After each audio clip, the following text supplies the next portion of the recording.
Circus Whispers. Welcome to Circus Whispers.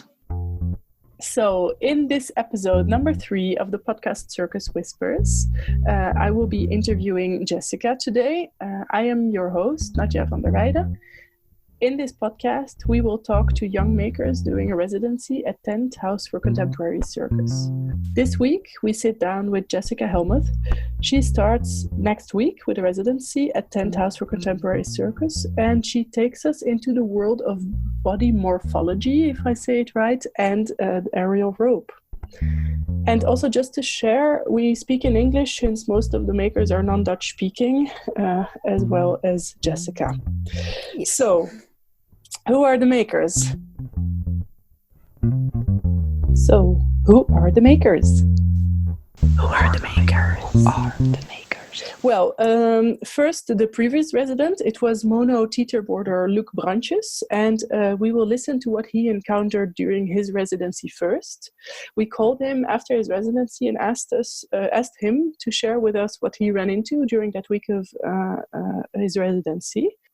Here it is. Hi, Nadja. Hereby I sent my reflection about my week as maker for a week at Tent. It's genuinely been super lovely to be in the studio, to be in the SM theater working on my piece Lone. My week has mainly been oriented towards the showing moment on Friday, to get everything ready to rework the material that I already had. And then during the presentation itself, I'm super satisfied with how it went. I had really nice audience with constructive feedback and also some nice words. So that was a really good moment. And then about the bump that we talked about in my previous podcast episode. It happened a few times that I was a bit stuck and I didn't know what to do with myself anymore. And then, like I said, you just take a break, distance yourself from the material and get a fresh mind to start again. That really, really worked out for me. Jessica, I hope you're going to have a good time with your residency Maker voor een week. And I wish you all the best. Ciao. Nice. Thank you, Luc. Yes, thank you, Luc. So, thank you for this contribution. And we will come back to Luc in the discussion with you, Jessica. But first, let's introduce you. Yes. So, Jessica Hellmuth is from Colorado, and at 18 you've moved to Rotterdam to attend CODARTS, the Circus Arts education, specialized in aerial rope, and you graduated with a grand distinction in 2020, but the pandemic of course made it quite impossible to perform or finish creating this act further. So, as a starter, welcome at this virtual table. Thank you very much. I'm excited. Yeah. Hey, and tell me, how are you proceeding or developing further now with this project? What's that at? Because, of course, the pandemic is still here. But it's been interesting sort of stepping into my professional life in the pandemic, but I think it's been a huge learning experience, both in Corona world and just regular working world. But I basically had the opportunity to just keep on creating my graduation act, which would have had to be 10 minutes. But I kind of discovered that my concepts are always a bit in need of more time than that. In this case, it's an hour show. So in that way, it was lovely to have the freedom to just keep working and not have to make this final version so early. And actually recently, the project has taken an interesting turn. For a while, I was very interested in the performance art aspect of it, like the really kind of free form part. I really enjoyed digging into the process and exploring it in lots of different art forms, and just looking at the topic itself in every way that I can. And so I was hoping to make this other version, which I've now kind of launched in a way. And so that's what I'm going to be focusing on for my maker for a week. And now I'm calling this version Omni Corpo Muta, whereas the last version was called Corpo Morphologistics. They're both mouthfuls, but I call them Corpo and Omni. And they're kind of my sister projects now. It's getting more complicated, but are they developing in different directions, really? It's interesting because in a way, Omni is brand new, but also it's older than Corpo because it's inspired by the process. Actually, it's sort of, I've always had this fascination of bringing the process onto the stage, which is quite complex because if you try to make a process about a process, it just gets really meta and impossible to act on. But I guess that wish has sort of come out. And what I'd really like is to have a more accessible version where it can be a little bit more casually performed, where I don't need rigging and a certain amount of space and maybe perfect lights. And it doesn't have to be minimal, but I can just bring all of the different things that created Corpo onto stage and let the audience take their own perspective, literally and metaphorically. So they can choose which angle they see my body from. They can choose which part of the process they engage in, maybe even take part in. They can read it with their own eyes and see my mouth while I'm recording things. And it's still working with that same topic. So maybe I can even access a different audience that I would have, because the point of both of these creations is to facilitate an open conversation about the topic afterwards with different people experiencing it together. So I figured this new version is just another way of doing that. And it kind of fulfills my wish of putting the process more out there to the public. Yeah, totally. Hey, and then tell me, what is the topic? Yes, the topic is body morphing. So I became sort of interested in my previous work solo in school where I was working with sweat.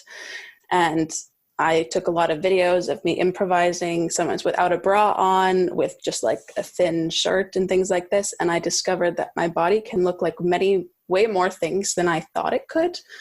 And so this curiosity kind of came that if I stopped looking at my body like, okay, a woman, yes, okay, like pretty or not pretty, muscular or fat or skinny or tomboy or girly, or like what age is that body? You know, what sexuality does it have? Like taking away all these sort of social forms or ways, like filters in which we look at our shapes, and simply looking at like making a shape. And sometimes I'll call it like slimy slinky, just abstracting it a bit and not trying to look from a social eye, but just feeling what my body can look like. And I found so much interesting things in my body that I avoided before because it just didn't feel correct or something like that. And it sounds very simple, but actually it just opened up this whole world for me. And it's kept me busy for a long time. Yeah, it was quite an interesting starting point, and it's a topic I really, really enjoy exploring. Yeah.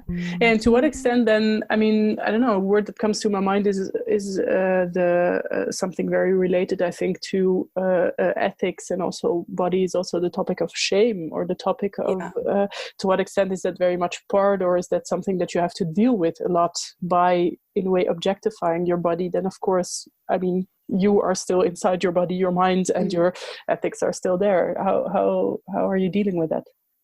Yeah, it's a really interesting topic because I think shame is a really interesting thing to feel and to not let control, because in Corpo they're involved. So at some point, no clothes, and for a lot of it, there's no top, no bra.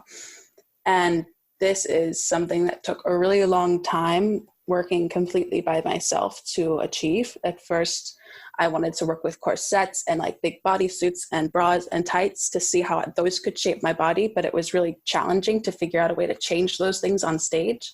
Yeah. And it was just turning into like, how do I change clothes? But the first time I had a residency where I had the space by myself, where I felt comfortable enough to improvise without a shirt or a bra and video, I saw the video and I suddenly realized I don't need any of those things. I kept body tights and a skirt, but the interesting thing was my body could do everything I wanted it to do if I wasn't afraid of showing it. And so then it was sort of like, oh, well, here we go. I guess I've got to figure out how to do this in front of people.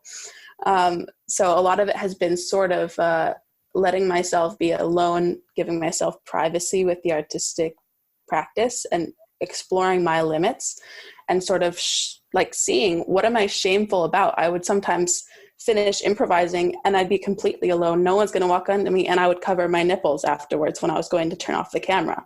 Like, these just really, shame can be so interesting. It's like, why is it there? What's its purpose? And what happens if you go past that?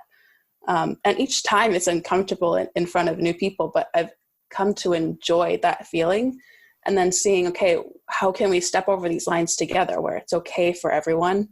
Yeah, and it's just, I've come to enjoy it. Of course, there are still lines I haven't crossed, and then I'm kind of still busy with playing with those. And at some point, okay, what do you make people go through? Yeah. I mean, it's this deal in a way. I mean, between you giving consent, but also the audience feeling okay. I mean, it's an interaction in that sense. If you talk about interactivity, then this is also very much part of it. I can imagine that you also have to see or feel or negotiate in each showing in a way, to discover how each situation feels. No, I mean, each show is different. Absolutely. And then how do you the media that you work with? So indeed, you talk about audio, but also video pieces. Is that something that you show that you use really within your shows also as a medium? Yeah, so far audio has been the main thing that ends up on stage, at least for the official stage version of Corpo. So I wrote out a list of kind of questions, and it has a certain rhythm to it. And so I have that in there. And I was also quite interested in exploring my voice as a part of my body. So what happens to the voice after you hold a note for as long as you can? What do a mixture of just tones on top of each other sound like when you just hum into a mic for a while, letting the voice do go wherever it wants to go. So that's sort of now the soundscape behind it.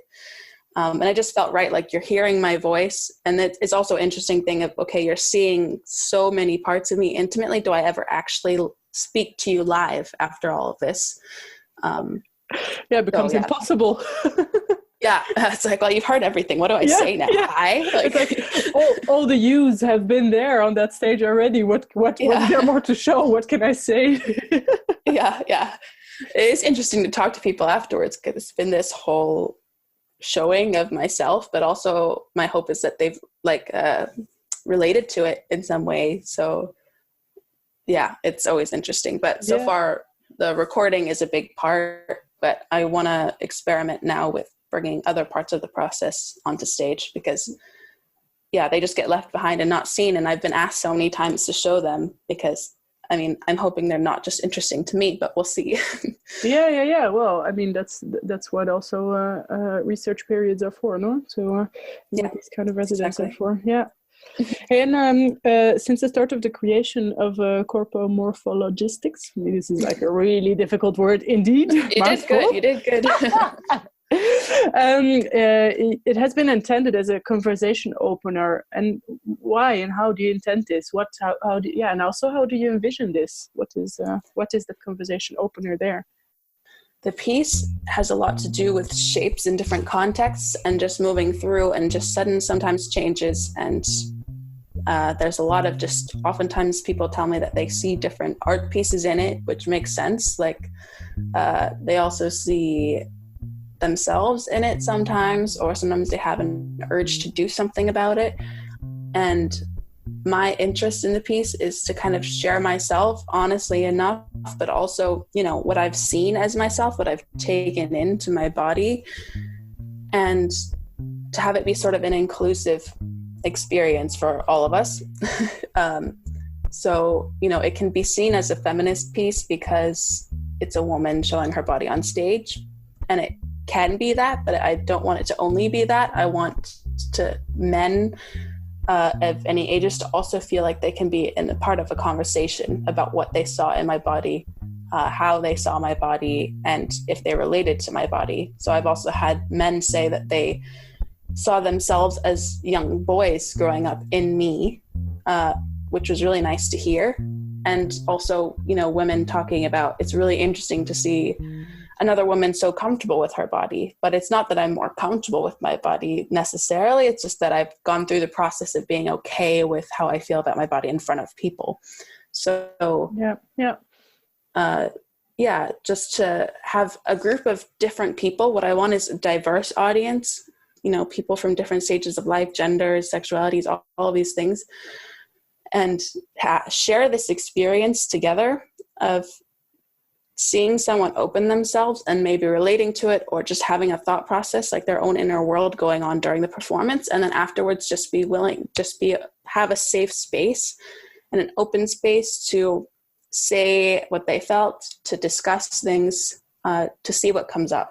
So you also envision really in that sense, as you say, meeting the audience afterwards and talking to them is part of the, is in a way part of the piece, maybe. That's what I'm hoping for. Yeah, cool. And so one of these gender, sexuality, age, as you mentioned, a group that you're interested in is teenage girls. You mentioned, and you said especially the 14 to 18-year-old girls. Why is that? Well, at some point I realized that a lot of the themes that I'm working with kind of originated in the confusing teen years, and I also remember when I first came to Rotterdam, I would occasionally see a performance where a woman would kind of show herself on stage in a way that kind of astounded me. It's like, people do that? Oh my God. And it really opened up this thought process for me of like, why does that make me feel so uncomfortable? Like, not uncomfortable that they're doing it, but that I think that I would never do that. Like, I think it was really years long thinking process that was just kind of going on in the back. And especially now with social media and so much of trying to show yourself perfectly, and, you know, everyone can be looking at everyone so much all the time, but it's also, you can make yourself seem like so many things now. And I think it might be really interesting to both show what I have learned to teenage girls and let them take out what they take out, but also to hear what they're thinking through this, maybe. And to maybe show them that my form is not this perfect social media thing, but maybe to invite them or to facilitate a thought process that helps them to kind of explore their own shapes as what it is to them instead of what it is to everyone else. So it's in a way also maybe almost a manifest to the beauty of the body. The interesting parts of the body that aren't beautiful, like that, those are good too. Like they make interesting things, you know, like the body doesn't equal beautiful all the time. Let's go back to Luc's contribution. As he told, so he encountered these moments, that are not working or that you're a bit stuck, let's say, and he says, hey, this need to take distance from you always works. Did you also have this before? Do you recognize this? And how do you cope with such situations of getting stuck, which I think every maker has? I've been jealous of anyone that doesn't, but yes, I don't think they exist, actually. Exactly. It's a really nice thing to bring up because it's very relatable. I liked his idea of just going on a cycle. I think that's really great, going on a walk. I definitely struggle with this. Sometimes I find myself needing to just do nothing for a while, like allow myself to not worry about what to do, because sometimes in these sort of distressing moments, really interesting things come out. It's actually the sort of poem line of questions that I do in my piece came from a moment like that, where it was just a day where I wasn't sure if I'd get anything done, and I had accepted that, and I was just sitting in the room with my notebook and doodling basically, and the words started coming out. And now I use them as kind of a central part of the piece. So I guess, embracing that it's a part of the process and it's just as worthy as the rest. Yeah, and definitely. If you need to escape it, or if you just need to sit with it, it's all okay. Yeah. Sometimes I just need to go and like lay in a bed and do nothing also. So, I think embracing it. Yeah, in your case you could definitely say like, okay, good, remember this time that I was stuck and I started doodling, and then these words came out and they were so valuable. I think in that sense it's also good learning points for yourself of remembering really like, oh, okay, that was the moment that I was stuck, and then in the end I gave myself in a way also the liberty to linger further, to develop further in a way without wanting it for myself or pushing it. So exactly. Yeah, it's definitely a good one too, as also an addition actually to what Luc says on how to give yourself that space. And I think also maybe to be mild, like to be kind to yourself. That's a huge part of it, I think. Yeah. To not just, I'm terrible, I'm not doing things, Allow yourself this kindness and this not knowing. I think these periods of not knowing are okay and are can be just as fruitful. I think. Exactly. Yeah. Mm-hmm.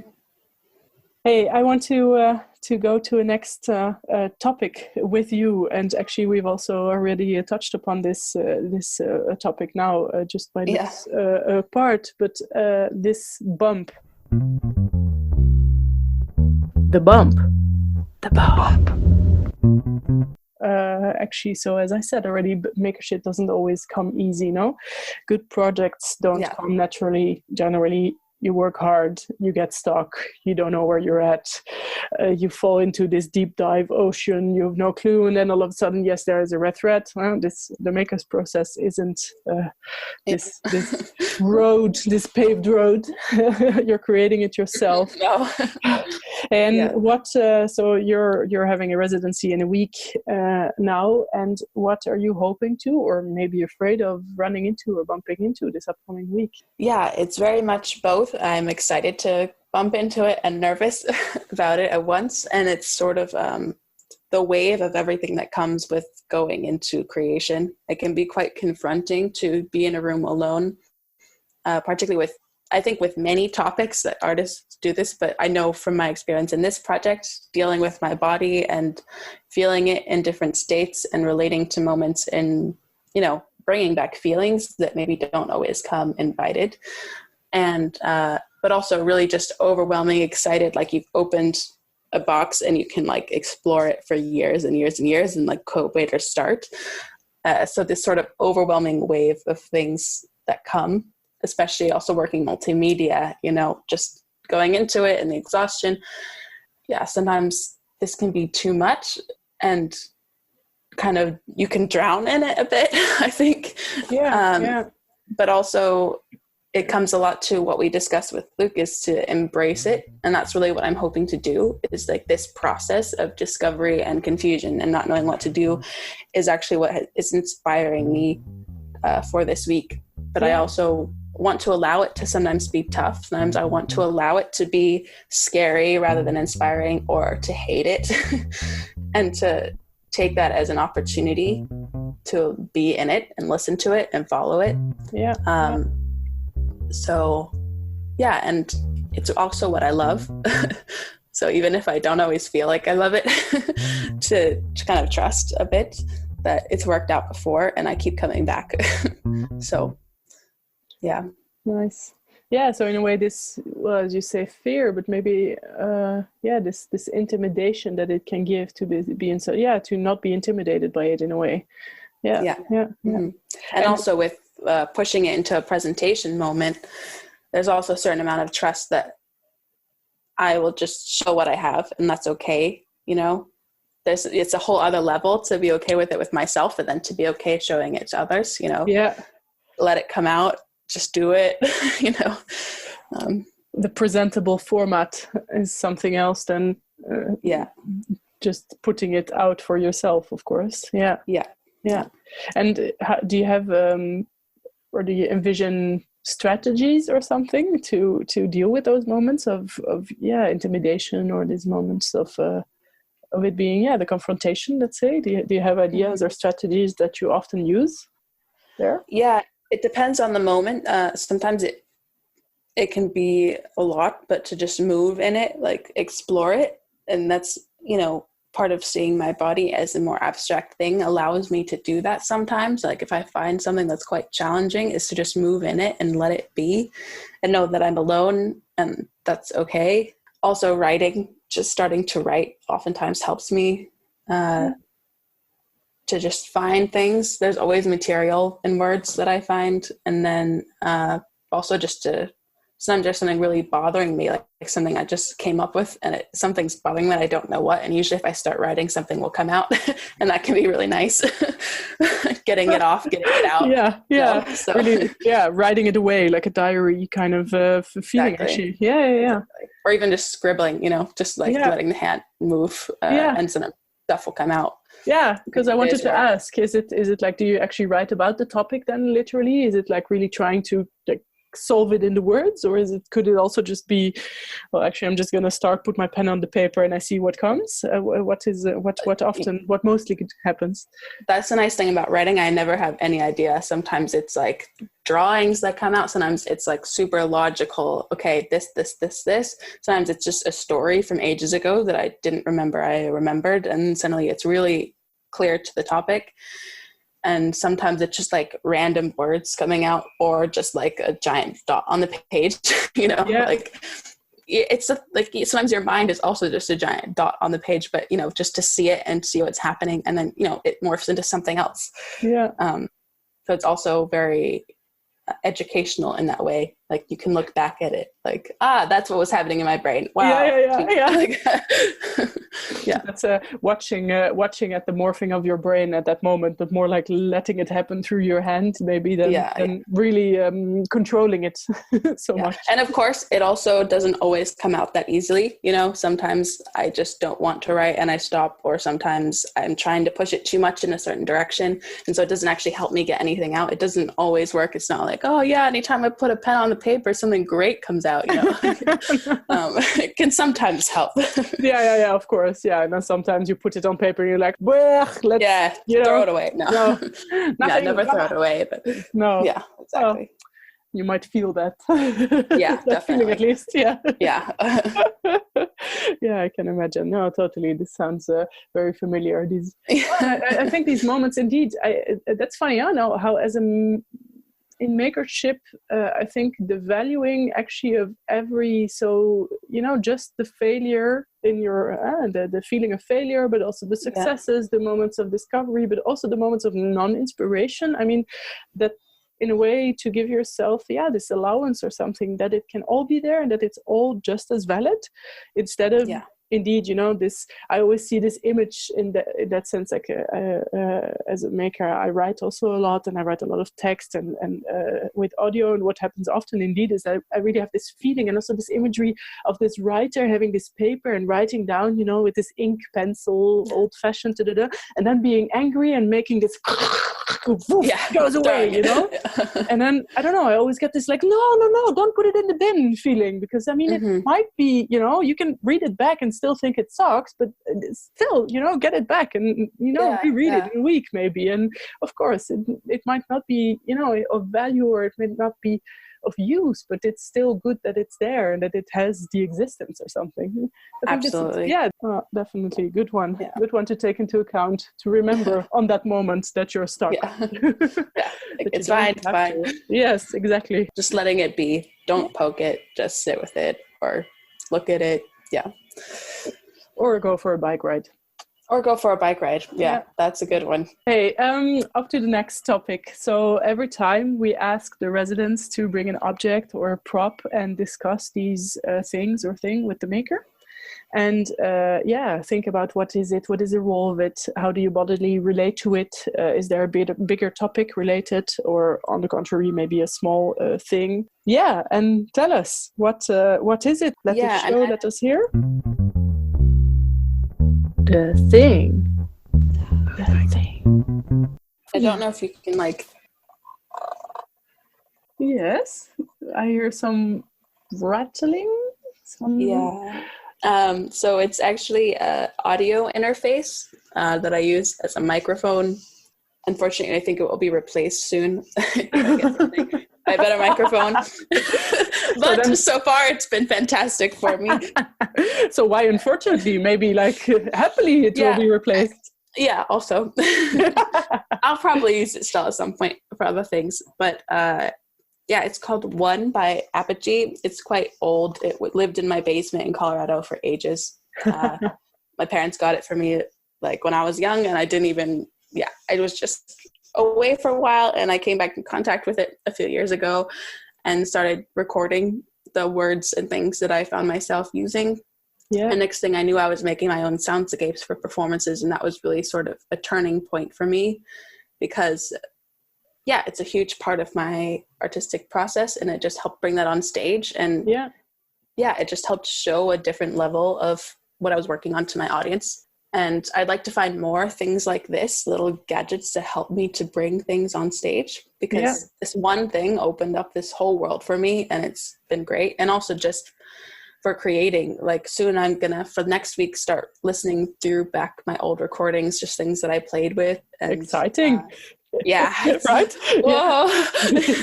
Opening up the dusty box of the Pandora box of you. Exactly. What sounds like what?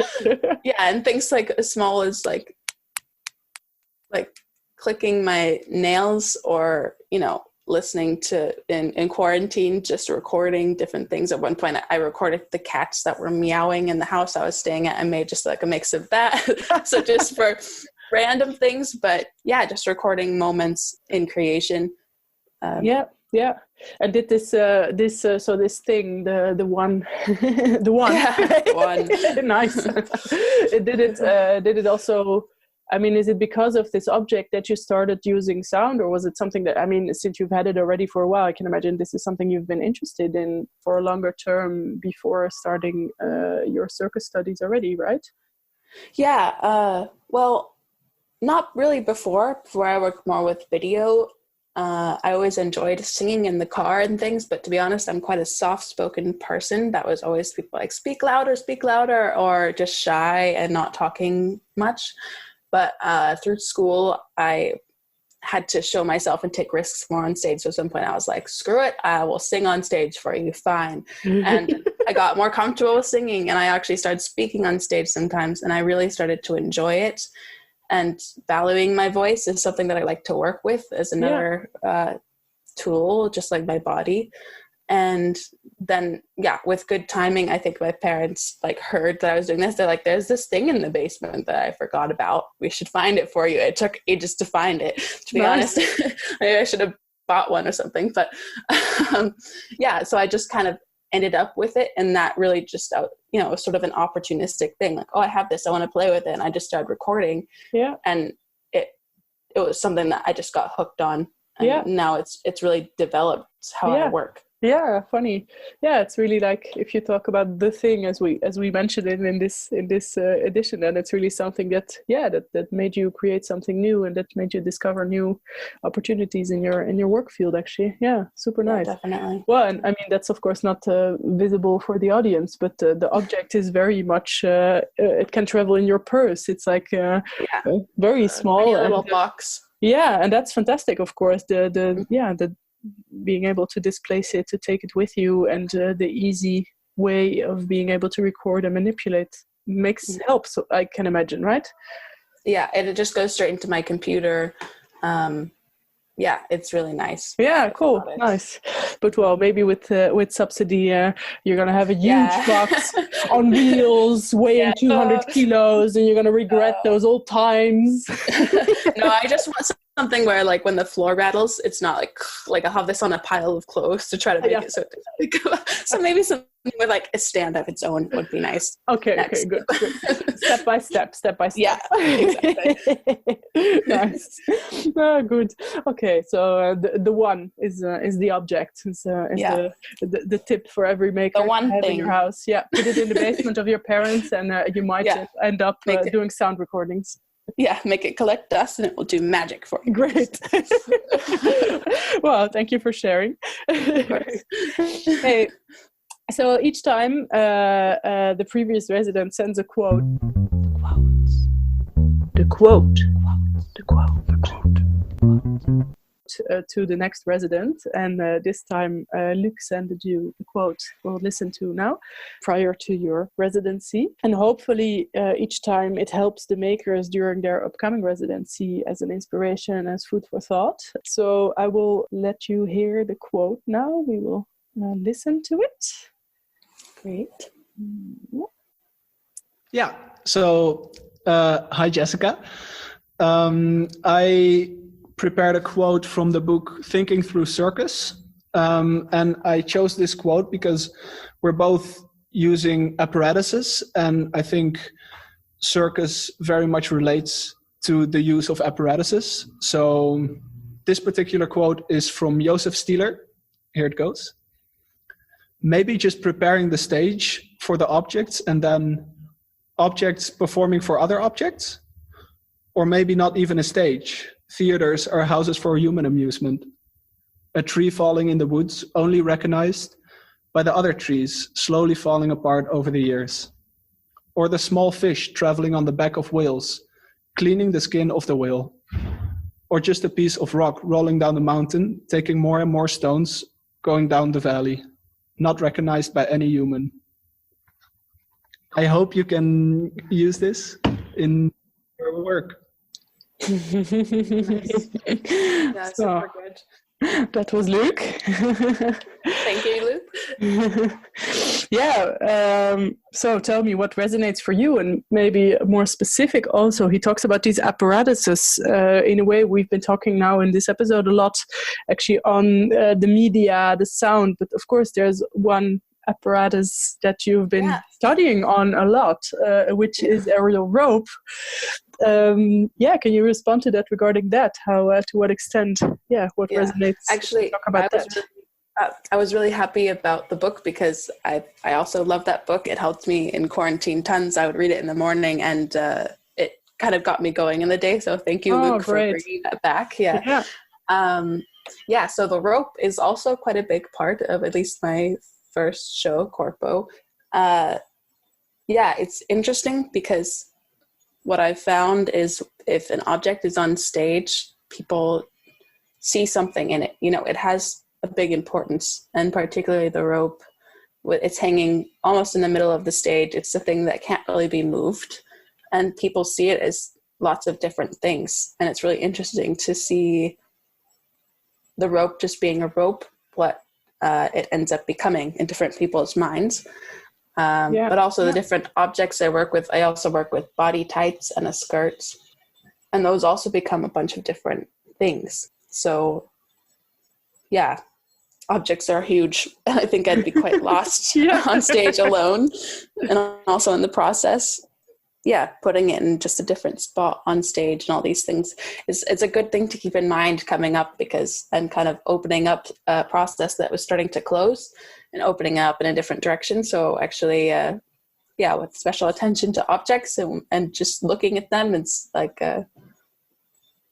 seeing what they bring, I think will be actually really nice. So thank you. Can you share how, because you say it's changing, can you share how then, or what is that? Just because Corpo is, I think all the content is sort of there, and the premiere date is set, at least in Belgium, for early November. And then I'm now kind of starting to find that process excitement for Omni. Opening up, looking back into the process of Corpo when it was still all sloppy. It couldn't just be run in an order.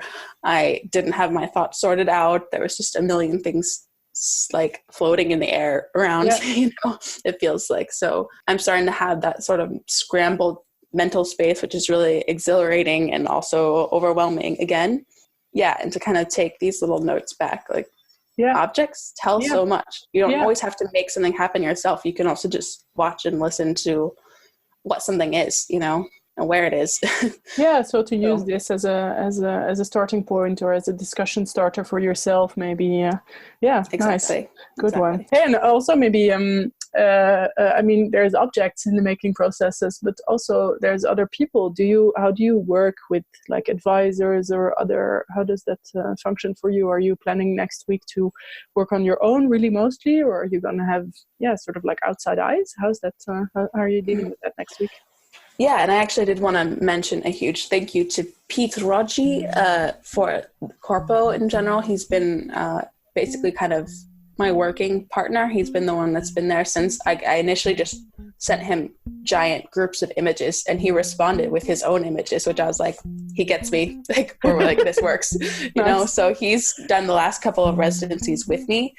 So initially I started out quite alone on like 3 weeks alone, not in a row, 2 weeks in 1 week. And after that point, I was really ready to have someone else in the room with me. And now that I've done a few weeks also with Pete, which it just exploded the process as well. It was amazing. I'm kind of excited to go into Omni again, working alone, sort of feel comfortable to push barriers now that I'm comfortable with Corpo and see, okay, where am I now when I'm alone again? What happens? But I will also be working with Bauke Levens on Corpo as sort of dramaturgy advice with the end of the process, sort of looking at it also with a feminist eye and in terms of how it relates to circus and all these things in June. So I do have some partners, and they've brought a lot to the project, but also it's balancing this alone versus with someone. And finding the right balance there always, I guess. Exactly. Nice. So the partners are there, but next week you're also dealing with you and yourself and I, and going back. All right. Confrontation to you. Hey, and you also prepared a quote for the next residents that will be coming after you a bit further down in time, but in July. That's Jan and Mart de Kinder, father-daughter duo, working with illustration and trapeze. And you prepared a quote or phrase that you wanted to share to them. So would you want to share with us now? Yes, the quote is actually from it's from a choreographer's handbook, but I actually found it quoted in Homemade Academic Circus. It's already inspired some people. But the quote is, "As I read and research, then I want to touch upon these mind-expanding, horizon-stretching, perception-shifting thoughts. And yet, when I get in the studio, I'm back to how simple things are in dance. I'm back to my own stupid self." And I actually had quite a hard time coming to one quote. But this one just really, really resonated. And I'm excited to re-encounter just my own stupid self, and like, it doesn't have to all be miraculous and amazing. And I hope as a father-daughter duo, they enjoy spending the time with their own stupid selves, not in a mean way at all, but in a kind of lightening way, it's down to earth, actually. Feeling of normal can be inspiring and can be super exciting already. Like the horizon stretching can also be coming from the inner self, or just the spending time and confronting yourself with you or the situation. There's a million things going on. There's connections, there's explosions happening in your thoughts, and then you're just still standing there, And on the outside, you're just a person being seen. So you're still you. Whoa. No, it doesn't just go out. So nice. Great. Well, thank you for sharing, and happy to hear what they will think about it, what their response will be. Good. Well, thank you very much for this interview. And this was it. Thank you for your openness, for sharing to us what you're dealing with, also what next week is coming. I'm very curious to hear back from you. And so in November, when is the premiere planned? Can you tell when and where? It will be in Theater op de Markt. I'm still not exactly sure of the dates, but they will be put on my website as soon as I know, and posted on my Instagram as well. So keep track of Jessica's social media. Yeah. Great. Hey, and very interesting to hear your thoughts on the multimedia and the crossover working way that you're dealing with, coming from Circus, but also working with this media.